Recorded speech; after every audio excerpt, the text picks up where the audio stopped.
Chapter 3. Reform and Eliminate Limiting Beliefs. It's one thing to focus on and fine-tune positive beliefs, but let me be honest with you, this can only take you so far. You have to understand that your total being has to operate at peak consistency for you to live a peaceful life. In other words, for you to start to think and then automatically work so as to produce whatever it is that you imagine, it takes a remarkable amount of internal integrity and consistency. Unfortunately, if you have limiting beliefs, they end up holding you back and dragging you down. They act as pollutants that get in the way of turning your ideas into a reality that you live out. And these limiting beliefs can be quite addictive. Oftentimes, we inherit our limiting beliefs from our parents. In fact, we may have to hang on to them for so long that we don't challenge them. We believe that they are real. We believe that they are part of our lives when, in reality, they don't have to be. Also, limiting beliefs can be so ingrained in our personal realities that they are at the same time everywhere and nowhere. They're right in front of you, but you can't see them. To reform and eliminate limiting beliefs, you must first find them. 2 ways to find limiting beliefs. There are 2 ways to identify limiting beliefs. First, you are already aware of them. Regardless of how faint your impressions may be, you already have an idea that certain things that you choose to believe about yourself are not all that good. Congratulations if you have this. Even if you have a hunch, you are definitely in a better place than others who are completely clueless. The other way to find this is to find areas of your life that you're unhappy with. Trace them to your beliefs. Do you think you're ugly? Do you think you're dumb? Do you think you're broke and incapable of earning money? Do you think you're always dependent on others who are stronger or more influential than you? These are negative things, but they are not reality. Instead, what gives them the semblance of reality are the beliefs that they are founded on.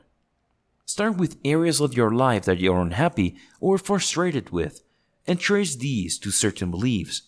Regardless of how you do it, become fully aware of your negative beliefs. I know this might seem embarrassing. You probably don't want to go through this because, hey, nobody wants to feel small. Nobody wants to admit that they are wrong or they're engaged in something negative. But if you want to live a happier life, you need to get your ego out of the way. This is not a slam on you. This doesn't make you a bad person. This doesn't make you a defective person. Everybody suffers from this. But if you want to live a life of victory, you need to overcome by being a little bit more humble and admitting to yourself that you subscribe to certain negative beliefs that hold you down. Understand your negative beliefs. To truly understand your negative beliefs so you can start working to undermine them and achieve greater control over your life, you need to commit to a 4-step process. You have to be both systematic and methodical about this because if you choose to attempt this based on your feelings, chances are you probably will fail. Chances are you probably would rather take the path of least resistance or simply give up. Again, it all boils down to ego. Most people don't like to admit they are wrong. Most people definitely feel uneasy and uncomfortable when they realize that there is something wrong with them. Finally, what makes this really difficult is that you no longer have the luxury of indulging in excuses. The great thing about excuses is that they numb us from painful realizations. If you're poor, struggling, not too bright, not too attractive, or whatever else you're suffering from, it's because you choose to be that way.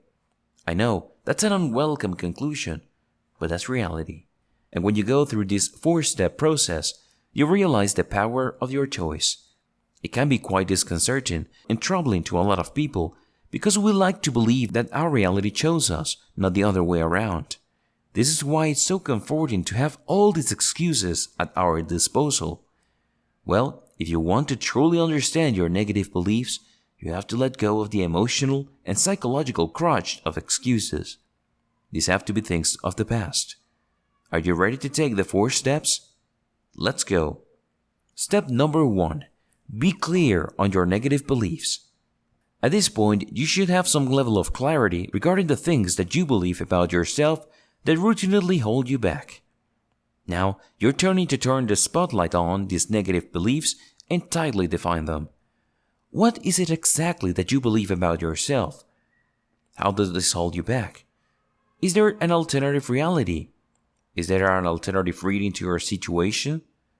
Ask these questions so you can tightly define the negative beliefs that constantly lead you to bad decisions and bad emotional states. Step number 2. Understand their triggers. As I've mentioned in a previous section, our beliefs are the filters that we use on reality. When we perceive stimuli from the rest of the world, our beliefs act like filters that unleash a chain reaction of emotional and mental states that leads us to bad decisions. They cement us in a downward spiral that we can't seem to break out of. Understand that the first step to getting out of this sad situation is to be clear as to what to trigger these beliefs. In the course of a day, note when you start thinking those negative beliefs. What external events have to happen? What do people have to say? What do people have to do? What other external events have to take place for you to start remembering these beliefs? You have to understand that when triggers occur, your negative beliefs splash in a split second and you are caught in an almost automatic or instinctive course of emotional, verbal, mental, and physical action. Be aware of how quick this all plays out so you can instantly freeze the trigger and dwell on it. Step number 3. Understand their effect on you. When you froze that moment in time when you got triggered, focus on the effect. What do you start thinking about yourself? What do you start thinking about your ability to perform, your capability, your skill set, as well as certain truth about who you are, about who you think you are? When you perceive that trigger, do you start, for example, thinking that you're too stupid to understand, or you don't have the money, or you are not worthy? Again, these flash into your mind in a split second. You have to really freeze these and slow them down. Now you may be thinking that these are just statements that flash into your mind. They're not. They do have an effect on you. They program you to perform and feel a certain way, and ultimately, they depress your confidence levels. Keep going back to the trigger and focus, in slow motion, on the effect it has on you. Keep tossing this around in your mind until you see the clear connection. If you're frustrated with any part of your life, believe me, this is happening. It takes place over and over again, and the result is your life. Step number 4. Get a sense of urgency about conquering these beliefs. Now that you have gone through steps 2 and 3 enough times, it should be clear to you that your negative beliefs' effects should be clear enough to you. Once you see the connection between the things you choose to believe about yourself and their triggers, as well as the results they produce, now is the time to take action. You have to allow yourself to get a sense of urgency about conquering these beliefs. Be clear that you need to change. Be clear that you need to break out of this negative downward spiral. However, that sense of clarity must rise to the level of emotional urgency. Make no mistake about it. All of us are capable of intellectual realizations, but these are not going to change your life. You can come up with all sorts of amazing insights, but until and unless you feel so pumped up about making certain changes based on these realizations, your life is not going to get any better.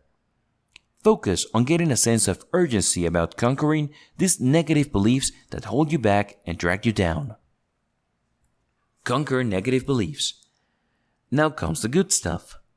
In the previous steps, you have become clear as to certain beliefs that hold you back and prevent you from operating at peak performance levels. In this section, I'm going to step you through the process of getting out from under these negative beliefs. Remember, your life is a product of your beliefs. Change your beliefs and you change your life. I know that sounds so easy, but what it makes it so hard is the fact that people do not use a systematic and methodical way of undermining their negative beliefs. Instead, they go with their feelings. They just jump at the opportunity and they end up failing again and again. If you want to conquer your negative beliefs and start living a life of possibility and victory, you need to follow the steps I'm going to share with you below. Stick to them. Follow them to the letter. Step number 1. Trace negative beliefs to memories or past situations.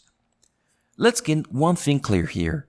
People will not believe certain things about themselves if they cannot trace it to some sort of memory or some sort of past situation. It's not like somebody just told you that you're stupid or you're weak and incapable. It's not like somebody told you that you're going to die poor and powerless. These conclusions must have come from somewhere. That somewhere is traced to a series of events or certain memories. Your job with step number 1 is quite simple. Find those memories. Find those situations. Now understand that there is such a thing as a false memory. These are events that we choose to believe happened when, in reality, they did not happen as we remember them. How do we know and how do we deal with this? Check out step number 2. Step number 2. Are the facts behind your memories complete?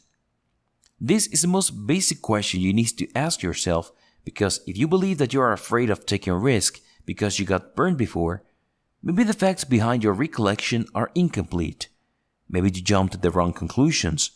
Maybe you assumed that certain things were there when they were not there. You need to believe that you jumped to the wrong conclusion. Look for a missing piece. Look for a fact that you assumed was there, but it turns out that it wasn't there at all. You need to zero in on this fact to diffuse the power of your negative belief.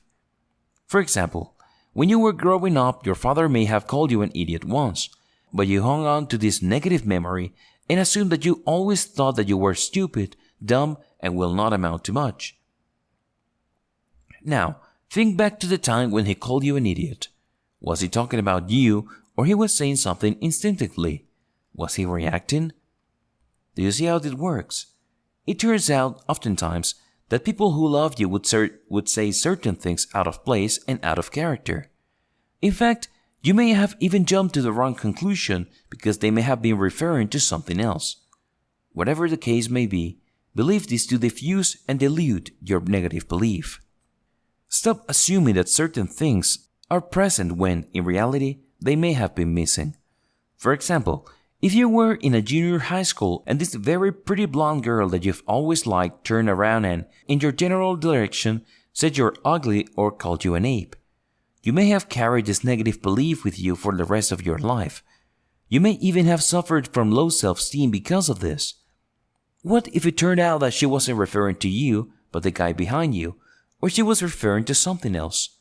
In other words, you jumped to the wrong conclusion. You did not realize that you were missing facts in that memory. You have to examine the factual basis of your negative beliefs and ask yourself whether you've jumped to the wrong conclusions. Are you imagining things that were not there? Again, you have to believe this to diffuse or dilute your negative belief. Step number 3. If the facts are complete, did you exaggerate them? Let's assume that your father did call you an idiot and he was referring to you. Now ask yourself, are you exaggerating things? Are you blowing things out of proportion? Was it really as bad as you imagined? Now, it's one thing for your dad to say you're an idiot. The same he would call his friends or even himself an idiot or stupid if he or somebody else made a mistake. Now, does this mean that he thinks you're not going to amount to anything? Does this mean that he thinks that you're borderline retarded? Because you have to understand that these two lines of logic are very different from each other. People do say things that they shouldn't say. It is true that when you're around children, you have to be very careful on what you say because it's like riding on wet cement. And that may have happened with you. Your father or mother may have said something negative, but you blew it out of proportion. You made your life miserable because it became the central fact of your life. You may have been living a life of defeat and misery because of that one time when your mother called you a bitch, or you may have found yourself in a rough situation and had an abortion, but let me tell you, one mistake doesn't define you. Everybody is capable of a bad day. You may have been laughed at by your class, or you may have been even thrown in jail, but all of us are capable of that one bad day. Does it really make sense to define your life based on that one bad day? This fact happened, but it's up to us whether you're going to exaggerate them and blow them out of proportion, because the more we do this, the worse that memory becomes. The emotional cascade that it triggers gets worse and worse every time.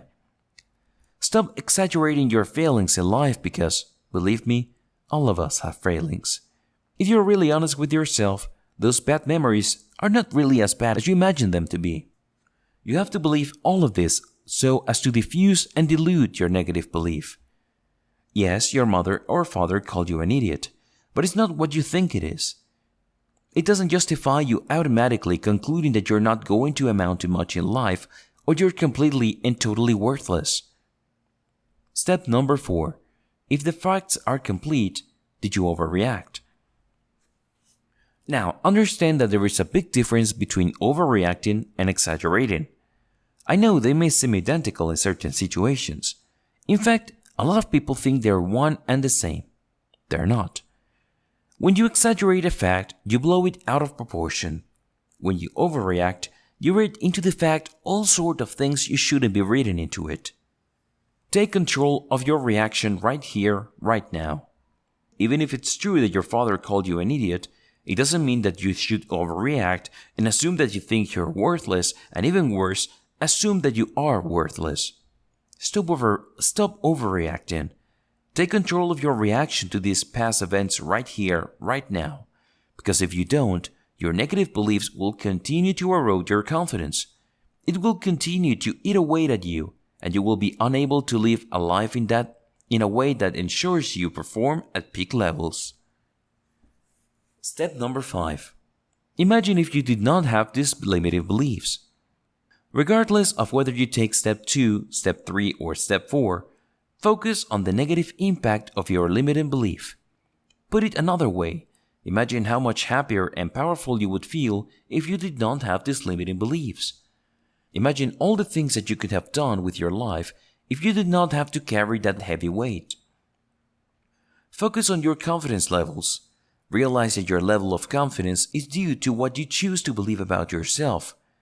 Get that sense of urgency to do something, anything, to knock the facts out of your limiting beliefs. You have to remember, these limiting beliefs get their power from the fact that you think they are real. You think that they are reality. When you operate with a heightened sense of urgency, you will find a way to start picking at them. If you can't knock them out by going through the front door, you can try the side door. If that doesn't work, go through the roof or the back. You can dig a tunnel.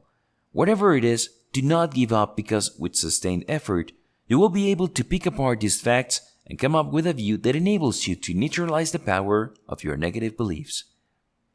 Now, this doesn't mean that you're going to pretend that this did not happen. I'm not talking about self-delusion here. All it means is that you're going to relegate this to the past and tightly define them in such a way that they no longer have negative hold on you. They're still important life lessons, but they do not have to define you.